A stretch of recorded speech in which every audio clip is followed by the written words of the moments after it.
close till I get up. Time is barely on our side. I don't wanna waste what's left. The storms we chase are leading us, and love is all we'll ever trust. Yeah, no, I don't wanna waste what's left. Hey guys, today on the podcast we got Peter Breen.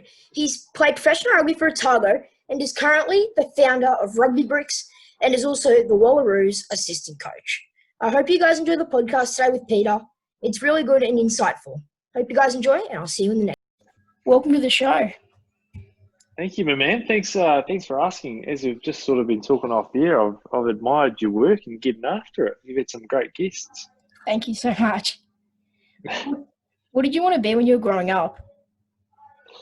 Growing up, what did I want to be? I always knew that I wanted to be an athlete. My biggest background was basketball and cricket, so played basketball from an early age. So made some age group teams, so came over to Australia with the New Zealand sides, under 12s, under 14s, on the Koru tour, and then also was playing cricket as well. So I wanted to follow those two paths, and then sort of halfway through high school, I started to take an interest in rugby, and then wanted to jump into rugby. So sort of followed that path, and pulled the pin on the cricket and the basketball, and had a crack at rugby, and went all right. Managed to play for Otago and the comp over in New Zealand, and then managed to get a few games. So that's me. That's what I was trying to do. Yeah, was it hard making that decision to go to rugby? Most of my friends were playing, so it wasn't that hard a decision, because most of the guys that I was sort of getting around with and hanging out with were playing rugby anyway. So it was more just come along to training, had a couple of games and really enjoyed it.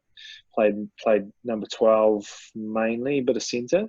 And then when I left school, was really keen to have a crack at first 5, number 10. And so started to play there and understand it. So yeah, it was cool. I really enjoyed my first couple of games. Yeah. How would your oldest friend describe you? How would my oldest friend describe me? I don't know who my oldest friend is. Relentless would probably be a word that comes out. I definitely pride myself on a pretty big work ethic, so I'd hope that they'd say that. But pretty passionate about what I'm doing, obviously with Rugby Bricks. So really trying to just put an effort with that. Yeah. What are you most proud of in your life so far? Probably effort's a big one for me. So straight away when you asked that question, I remember a time where I was playing rugby. I was up in Northland in New Zealand playing, and I was trying to make Super Rugby, so the Blues, and I probably spent 12 months of just hard work and really putting in the effort. And the funny thing about that is I never actually got the opportunity to play or get picked, but I always have looked back on that effort that I tried to put in for that. And then I suppose anything that I do, like whether it's a video we're doing with Rugby Bricks or a project or a program, I always look at the effort that goes into it and are really proud of that, rather than so much the success of it. Yeah. How do you handle hard times? Hard times. I'm not very good at hard times. I definitely get myself, probably bottle things up and then explode. But I definitely like my alone time. So I basically bunker down basically for a night, and probably not the best person to be around, but usually just say, nah, I'm done. I need the night off, and just leave me alone, and then wake up and we're usually pretty good to go after that. So yeah. And also probably talking about it. If you've got an issue, the best thing to do is talk it through with someone, or my wife's great for that. So she quite often is a bit of a sounding board or has to deal with me, and then we just talk it through and wake up and get on with it. Yeah. What was it like playing for Otago for those years? It was the funnest rugby I've ever played. So you've probably watched some game with the Highlanders or Otago. Like the stadium there just makes rugby so fun because it's got that big roof on it. So you turn up and it's just you're playing indoors. There's no wind, beautiful ground. Like it's weird. Like it's the flattest ground I've ever played on, and that sounds like a weird comment, but like it's like a bowling green. Like the ball just bounces so true. All the ground's so level. You feel so fast. So that 4 years that I played for them was the funnest rugby we've ever played, the fastest. We had Tony Brown coaching us, who's now the Japan attack coach. He's with the Highlanders. And we just played a style of rugby that was so much fun to play. Won the Ranfurly Shield for the first time in 56 years with Otago. So just so many good memories. We didn't really we weren't world beaters or anything, but we made some amazing friends and played some really, really fun rugby. That's what I remember about those days. Yeah. What has the experience been like coaching the Australian women's team? It's been great. So I don't know, you're obviously familiar with the Rugby Bricks content that I do. Yeah. So it's been great for me because so many of the girls that I'm coaching haven't had that much detail coached in. They've had a lot of the generic stuff, but it's been so good being able to sort of take their game and knowledge to sort of a level they probably didn't know existed, with detail and attention to detail, and how helpful that can be. And it's been great for me with coaching kicking, right? So a lot of the girls aren't the same size as guys. Like we've got one halfback who's 55 kilos and like 5 foot. I think she's 5'2". So how does she create power with your kicking game? So there's been a lot of those styles of coaching that's just made me adapt as a coach and get better and understand how to coach that into someone, which is helping with the Rugby Bricks stuff that I'm doing as well. So I've loved it. It's been great. And we were gearing up for a big year before this whole COVID-19 thing hit. But hopefully we can get back to it later in the year. Yeah. Why did you create the Rugby Bricks program? I saw an opportunity. One, I love skills. I've always had a passion for it in my own game, and understanding how to do things better. And I've had great coaches that helped me grow my game by bringing in that attention to detail. So, and going back to where we started with that basketball background. So I followed quite a few Instagram pages that were basketball related. So they'd always present videos really well, like whether it was just a dribbling drill or a footwork drill, how to shoot better. It wasn't here's the 3 ways to shoot better. It was when you're shooting your fadeaway jump shot and you've just dribbled off your left, here's a tip. So it was that really in-depth stuff. So I was like, there's a big opportunity in rugby for this. So just went out to a field one day when I was up in Northland, had a camera on a soccer pole and made a video, and then it's kind of just gone from there, and we've developed it and grown it. So I think the message wasn't out there, like the information wasn't there. So I decided to have a crack at filming it and see how we go, and it's been good. The response obviously has been really positive, so we'll keep rolling. Yeah. What's it also been like making podcasts as a Rugby Bricks brand with your kicking tees and with also your program with your kicking tees and I love podcasts. I didn't want to do it at the start, so it was my business partner's Carl's idea, and we were so busy. Like we were organising the teas, trying to get distribution right, our fulfillment process out of Dunedin, because it was just becoming so much work. Like we ship teas to over 200 countries now. So we were so busy, and then also creating content. And it's funny, like a lot of people have ideas for videos, and like making a video isn't just like a click of the fingers. It's okay, what day, what time, what's the weather going to be like, what equipment, charge the whatever equipment that we need, tune up, do I need someone else there to film it, capture the content, is the content any good? I've got to organise my thoughts in my head. So a lot of the videos I like to have just in one run, so it's like 55 seconds of just talking through it. There's not too many cuts, because I think it's a bit more authentic. So anyway,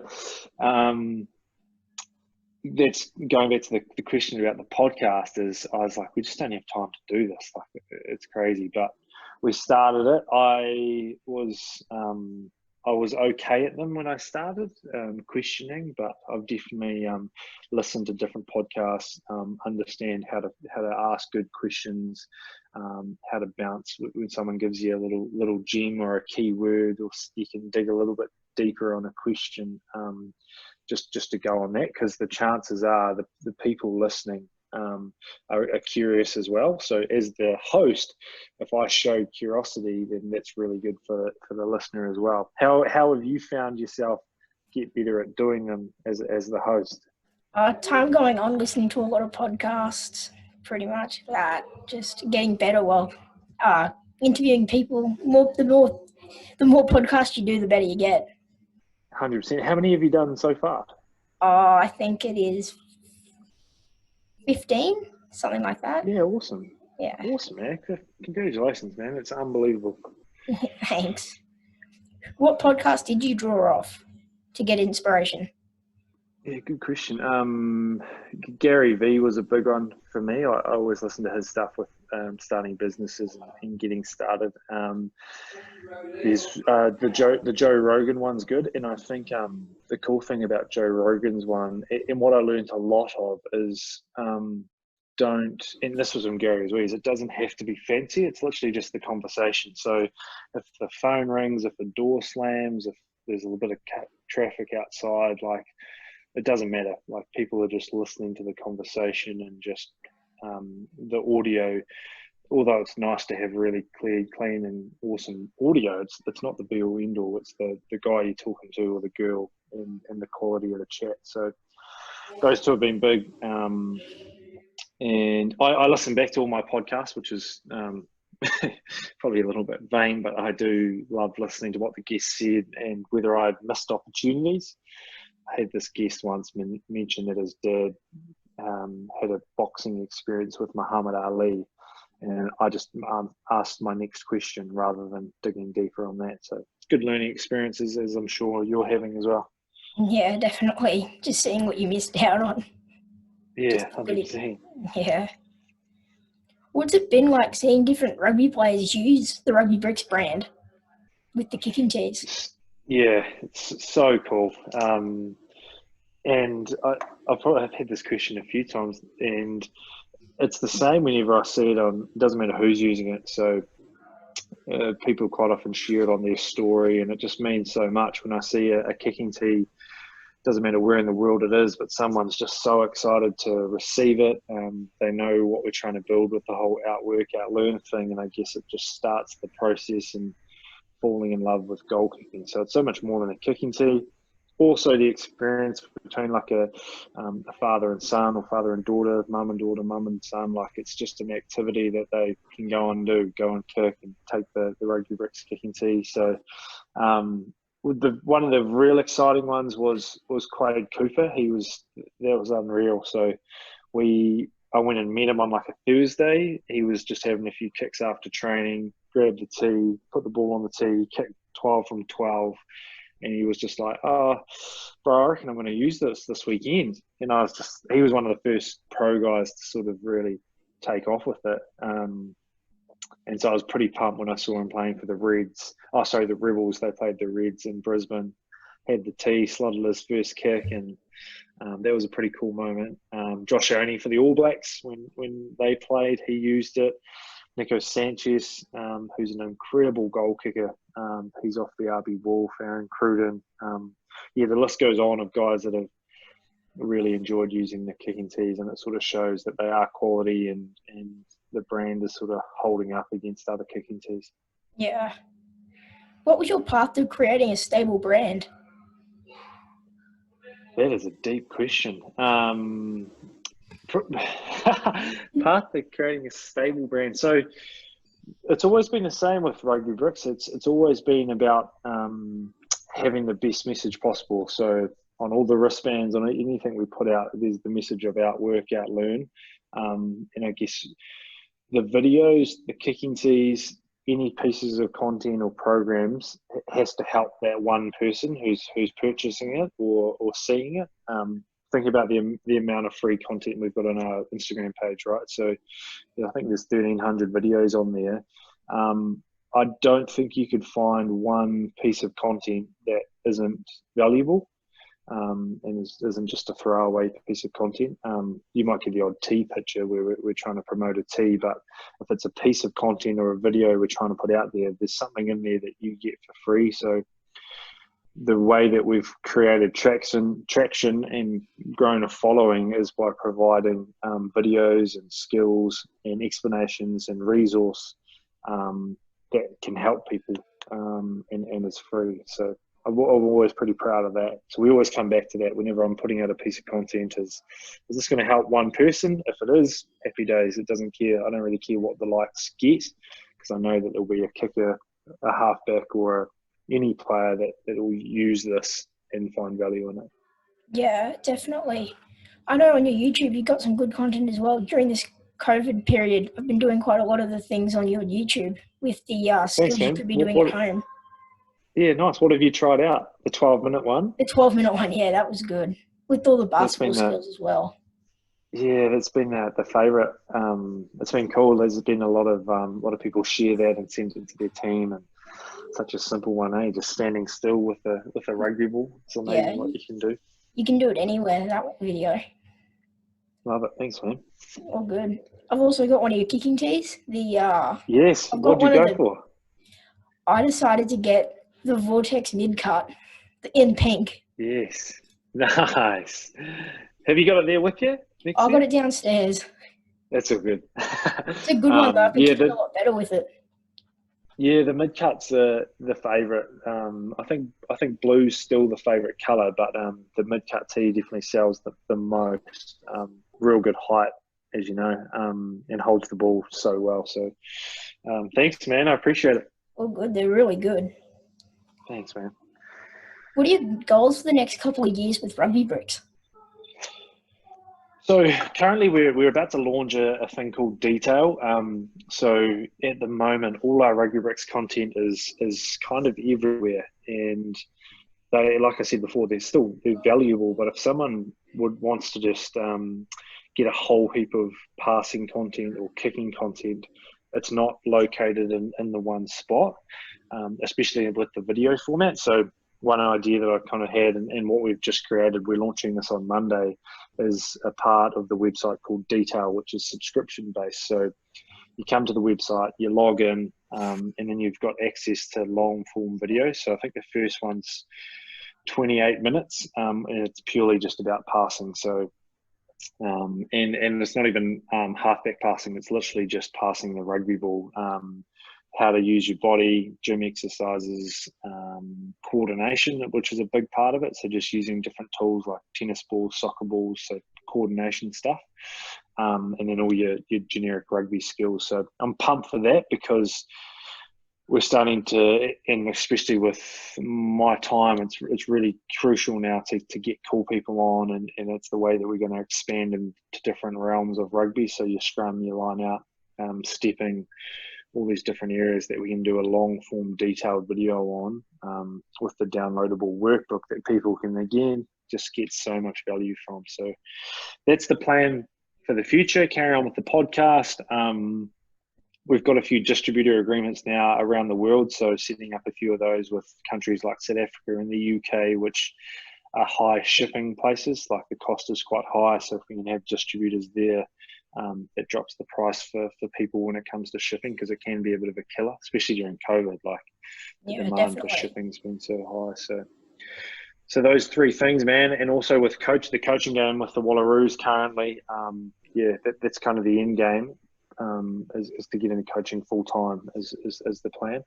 But yeah, loving setting up this Rugby Bricks project.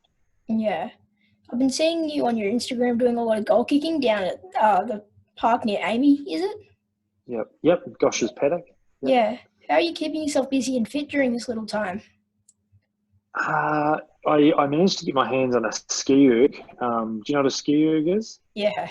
So it's like that CrossFit machine where you're pulling down. So I managed to get my hands on one of those during lockdown. I love running, and then the goal kicking for me is a bit of a hobby. So well, it is now, and I also love to just stay on top of it. And quite often I'll get a little bit of inspiration for a video, or feel something, or I haven't quite covered this or nailed this. So all the content develops from that. So I'll literally go over to Gosh's. I live pretty close, so go and have, say, 12 kicks, and then get into like a running session or do some fitness on the field, and then come home. So it also gets me out of the house, and yeah, I really love the skill of goal kicking as well. So it's fun to just sort of continue on with it. Yeah. Who was the worst teammate to room with through your career, and why? Worst teammate. There was a guy, Tony Ensor, who he was a funny guy. He probably just wouldn't stop talking and was very immature. He played for Stade de France, but also played with him for Otago. He got a cap for the Highlanders, I'm pretty sure. Yeah, Tony Ensor. Yeah. What's the best word to describe you right now?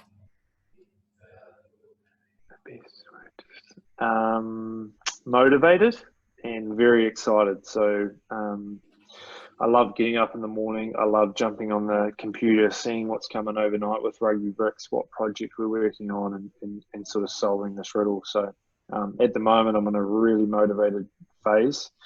I know that come near the end of the year, I'm pretty keen to step back and have a week or two of just nothing, because I'm so deep into this Rugby Bricks project. But yeah, I'm loving it at the moment. So motivated would be the big one.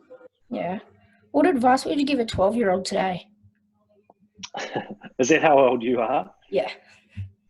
Love it, man. Skills. So, well, firstly, I'm so impressed that you've started a podcast and some of the guests. You had Billy Slater on, right? Yeah. Is that right? Yeah. That's good. Wow. I mean, 12-year-olds have Billy Slater on their podcast. Drew Mitchell as well, I think I remember. Who else were some of the big dogs you've had on there? I've had Tolu Ladu coming out soon. He's going to come out soon. Some ones I've got out, Milwaukee Bucks assistant coach in Chad Facia. I've had him done. Yeah. Yeah, Nice. I've had some good people on the podcast. Good work, man. So back to the question about what I tell a 12-year-old is if you're keen on sport, and you're keen on any sport, like, fall in love and become obsessed with it, because you'll never regret what you learn. So I think back to when I was chasing the cricket, right? So I was a bowler, and some of the detail with bowling swing and my footwork and using my body more efficient like that, it just helped with my rugby. So fall in love with the skill element, and just try to be better than all the other 12-year-olds. Don't try to be better than the 15-year-olds. Just try to be the best at your age group. You also, I always use the example of like Sonny Bill Williams. You don't have to look like Sonny Bill Williams yet. Like, don't think that you have to be massive and get into your gym work. Like, that's not what's going to get you there. What's going to get you there is the skill stuff. And I'm very aware I'm coming from a sport opinion here. So, fall in love with the skill and love that side of it. Yeah. Thanks for coming on the podcast. How often are you goal kicking, just before you wrap up, how often are you goal kicking? During quarantine, during the COVID little period, I was goal kicking every day, going down to my local rugby club. But it's slowed up a bit now. Have your mates got a few of the Rugby Bricks tees, or? Not sure. I haven't seen them in quite a bit because, it's a bit. Yeah, true. I've got a good one though. Rugby Brick kicking tees have taken my kicking so good now. I'm kicking a lot further. That's exactly what I'm saying, man. You said you're down there kicking every day. Like, you just got to get through the reps and fall in love with your craft, which is what you're doing, man. But thanks for having me on. It's been really cool to chat through that stuff. I've enjoyed it. Thanks. Cheers, Max. We'll talk soon. So that was a podcast with Peter Breen. I hope you guys enjoyed the podcast. Don't forget to subscribe to me and listen and like. Thanks, guys. See you in the next one. They do have a timeout. Decide not to use it. Curry, way downtown.